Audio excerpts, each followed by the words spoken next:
Kıymetli dostlarım, şu anda Besni Çalım Spor'dayım.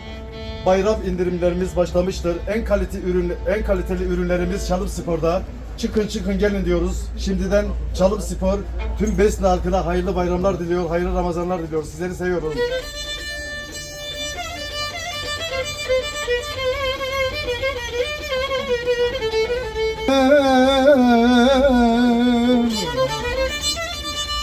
Lele dere boyda dar dediler, geçemezsin zor dediler, aman aman aman aman.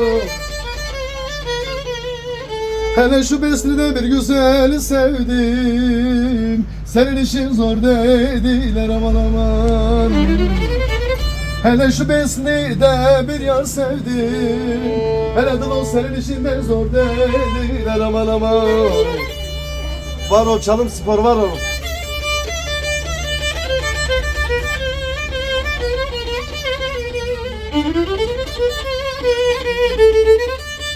Aksu'da